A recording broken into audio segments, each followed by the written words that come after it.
intertubular. A dentina intertubular, ela vai ter o quê? A matriz orgânica, que vai ser constituída aquelas fibrilas que eu falei para vocês lá no começo da aula, que é constituída de quê? De colágeno do tipo 1, certo?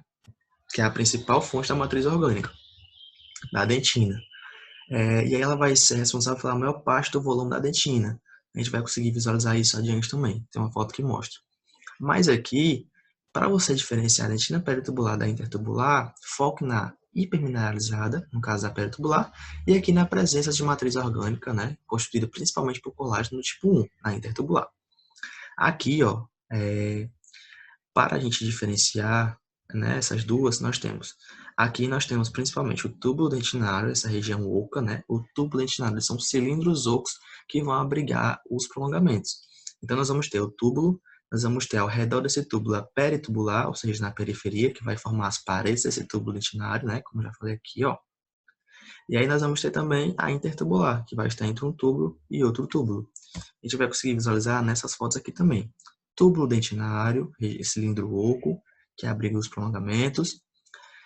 Ao redor dela, dentina peritubular, e entre um túbulo e outro, nós vamos ter a dentina intertubular. Essas fotos mostram a mesma coisa. Ó. Nós vamos ter aqui a camada de odontoblastos, né? Com as células, né? Com os odontoblastos. Aqui nós vamos ter a dentina intertubular e a peritubular, como falei para vocês. Aqui, túbulos, dentina peri e dentina inter, né? Entre um túbulo e outro, certo? Aqui, gente, essa foto é fantástica, né? Nós vamos ter o prolongamento odontoblástico, nós vamos ter o túbulo dentinário, que vai ser essa região, esse cilindro que vai abrigar esse prolongamento. Entre a parede desse túbulo e entre esse prolongamento odontoblástico, nós vamos ter justamente aquele espaço, né, o espaço periodontoblástico. E aí, nesse espaço periodontoblástico, nós vamos ter o quê? O líquido tissular ou fluido dentinário, que ele vai ser responsável pela lubrificação dessas estruturas, certo? Aqui da mesma forma. Mostra o prolongamento, o espaço, o tubo dentinário e entre nesse espaço periodontoblástico, nós vamos ter o líquido tissular, que vai ser responsável, mais uma vez, pela lubrificação. Certo? A gente já entendeu muito sobre a dentina, mas como é que a gente consegue classificá-la? De acordo com a sua erupção, então, a primeira dentina que vai ser formada é a dentina primária, ela vai ser estacionada quando? Quando você tiver o fechamento, né, ali daquele ápice radicular, certo? Então, aquele ápice que vai estar na raiz, ele vai se fechar. Terminou o fechamento desse ápice, acabou a dentina primária. E aí nós vamos ter o quê? A dentina secundária. Então, a dentina secundária ela vai ser formada a partir do fechamento do ápice radicular. E a dentina terciária é uma dentina mais reacional, né? Então, nós vamos ter uma dentina reparadora, uma dentina irregular, frente a agressões, a polpa, por exemplo, certo? Então, se você tem uma agressão à polpa, uma doença cárie, por exemplo, nós vamos ter a produção de dentina terciária, né? Que é justamente com o objetivo de proteger essa polpa dentária. Mas essas duas dentinas aqui, a Gabi vai explicar.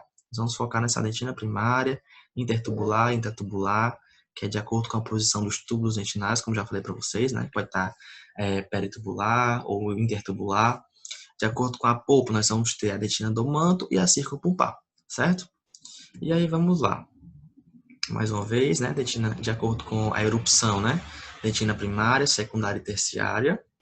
E aí nós vamos para a dentina primária. A dentina primária, como eu já falei para vocês, né, no slide anterior, ela vai ter a formação, essa deposição, essa síntese, durante toda a erupção do dente. Ela vai acabar quando? Quando o ápice radicular ele for fechado, certo? Fechou, começa a formação da dentina secundária. E aí nós vamos ter outros tipos de dentina. Dentina do manto. Ela vai ser, gente, o professor costuma cobrar essa dentina, tá? Ela vai ser a primeira camada de dentina a ser formada, certo? Justamente por isso, por ela ser tão nova, ela vai ter muita mineralização? Ela vai ser hipermineralizada? Não, não vai. Então, ela vai ser menos mineralizada do que essa circunpulpar, certo? Aí nós vamos ter também o quê? A ausência de dentina peritubular, mas nós vamos ter o quê? A intertubular. Por que nós não vamos ter essa peritubular? Lembra que eu falei para vocês? A peritubular ela vai ser hipermineralizada. Então, nós não vamos ter ainda.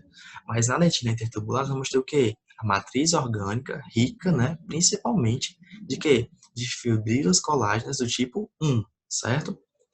formada de odontoblastos do manto, por isso o nome dela, né? E aí os odontoblastos do manto, eles vão ser o quê? Imaturos.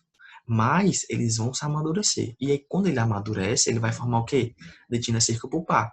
E por sua vez, ela vai ser mais mineralizada do que a dentina do manto, certo? Porque o quê? Porque os odontoblastos, eles já vão estar mais maduros. Dentina interglobular. A dentina interglobular, ela vai ser característica, ela vai surgir devido ao quê? A deficiências nessa mineralização, tá?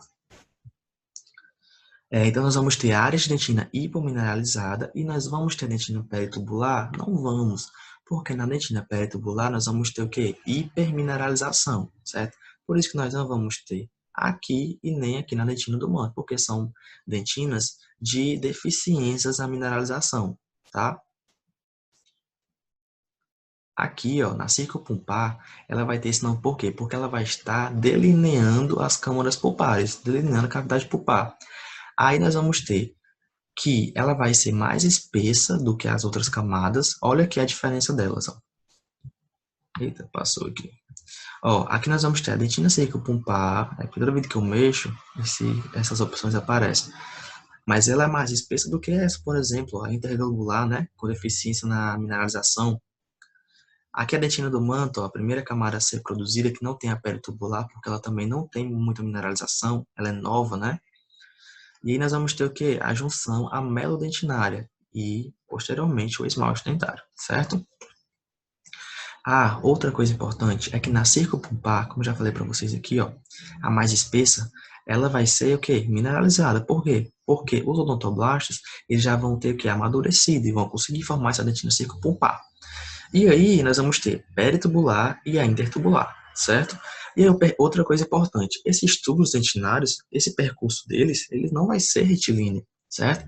Então, nem os túbulos e nem mesmo as fibras colágenas, elas não vão ter essa forma retilínea, elas vão estar de forma aleatória nessa dentina circunpulpar. E aí, para finalizar, nós temos aqui duas características, né? As linhas incrementais de crescimento. Como o nome já diz, ela vai fazer o quê? Vai incrementar o crescimento. Então, ela vai indicar aqui, ó, olha, a dentina deve ser depositada aqui, certo? Então, ela vai indicar a deposição da dentina. Linhas incrementais de crescimento. Como é que a gente vai conseguir visualizar? Em lâmina, gente, não dá para visualizar. Mas na microradiografia, a gente consegue ver, ó, linhas incrementais vão ser responsáveis por indicar, pela indicação na deposição desse tecido, né, de dentina, certo? E aí nós vamos ter dois tipos de linha também. A linha de von Ebner. Essa linha de von Ebner, vocês só precisam saber que ela vai estar o quê? De forma perpendicular, né, fazendo um ângulo reto aos tubos dentinários, certo? Então nós vamos ter os tubos dentinários e nós vamos ter de forma perpendicular, né, assim, as linhas de von Webner. E aí, por último, nós vamos ter as linhas de Owen, né, que vai representar o quê? Acentuadas deficiências de mineralização. E onde é que a gente vai conseguir visualizar essas linhas? Aqui, ó, nessa dentina interglobular, por exemplo, na dentina do manto. Por quê? Porque são regiões que ela não tem mineralização, não é a região de hipermineralização, ela vai ter deficiência, tá? E aí nós vamos ter também a camada granulosa de Thomas. Essa camada granulosa de Thomas ela é bem comum da gente ver, né? Em artigos, em sites, em livros. E aí o que é que ela vai ser? Nós tem essa região mais escura aqui, ó. A gente consegue observar nessa lâmina, que é justamente essa camada granulosa de Thomas. Essa camada granulosa de Thomas ela vai estar protegida pelo quê? Pelo cemento celular. Logo, ela vai ser encontrada onde? Na dentina radicular. Ela vai ser formada pelo quê? Pelas ramificações, né, e pelas alças terminais de quê? Dos prolongamentos odontoblásticos. Então, os prolongamentos odontoblásticos, ele vai ser responsável por várias ramificações, né, e essas alças cervicais também, né. Então, essas estruturas dos prolongamentos odontoblásticos é que vai dar origem ao quê? A essa camada granulosa de Thomas, certo? Por que ela é encontrada na dentina radicular? Porque nós vamos ter o quê? Ela precisa da cobertura do cemento. Nós vamos ter cemento na coroa? Não, nós vamos ter cemento aonde? Na porção da raiz, certo? Então ela vai estar de forma periférica. E a dentina secundária, a Gabi vai explicar para vocês agora. Gente, eu espero que vocês consigam ter compreendido, né, a parte mais importante dessa aula. Realmente, nós tentamos sintetizar as informações que vocês precisam de ir para a prova sabendo, tá?